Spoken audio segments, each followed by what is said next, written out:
Welcome to the trailer breakdown video I'm making because Bossa Francisc asked if anyone had made one yet.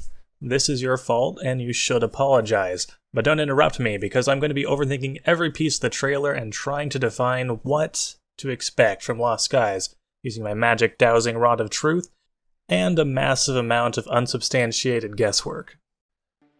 First thing we see is the return of everyone's favorite grapple hook. Foundation certainly wouldn't be the same without it, and as the shooty action happens, we can see that the treasure they're looting is almost certainly an Atlas shard, that little green crystal there, which, for those of you who aren't familiar, are the magic rocks that keep your flying ship from plummeting into the endless depths below.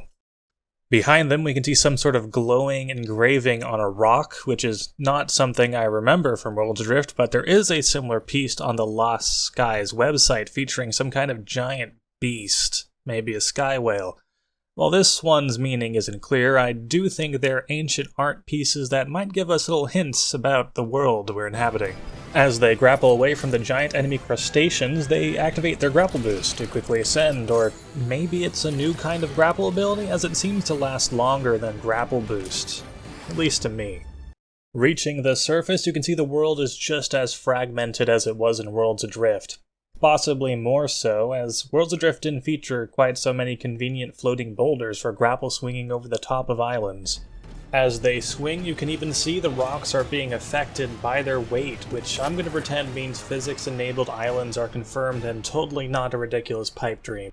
Now, if we rewind a bit, you can see the lobster-scorpion creatures here clearly representing the new focus on PvE battling that is promised in Lost Skies over the primarily PvP environment of Worlds Adrift, and I for one welcome our new Titanous overlords. And here's the part where I become increasingly unhinged while drooling over the footage in front of me. The sky ship. It's beautiful, much cleaner looking than the World's Adrift floating scrapyards, not that I mind that aesthetic, but look, sails that aren't in one triangle boom arrangement.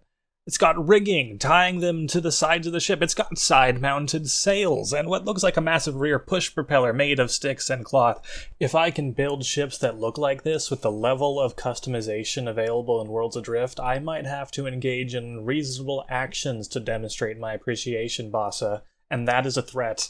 I know your address. I will send you cookies. I cannot be stopped.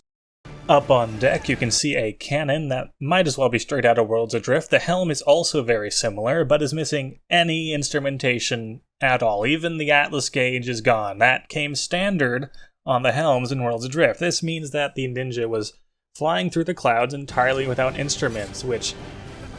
Bossa, give this guy some gauges, please. He needs help. For the final piece of the animated section, we have the foghorn-worthy terrifying silhouette of... something, no idea. Looks like it's got bird legs the size of islands, but I assume that is something we are going to fight. The website mentions epic naval-style boss fights, and I, for one, am in need of new pants. At the end, they snuck in this in-engine footage bit, which admittedly isn't gameplay footage, but look, mantas are here. No sign of the Beatles, whose name I forgot. Something might... Anyway, the animated skyship sits out in the background next to some Siborian-style ruins, so I think Bossa will be sticking with familiar architecture, at least to start with. But can I say, oh my goodness, that is a beautiful view, and a beautiful forest to view it from. A significant step up on the graphics from a game that was already noted for its aesthetic. Well, I've run out of trailer to stare at, so you best follow those instructions on the screen and wishlist now and check out the website for more information on the game if you haven't already. Which you probably have, since you were desperate enough to come here for more information. Anyway, I've been me, you've been you, and hope I'll see you in the skies.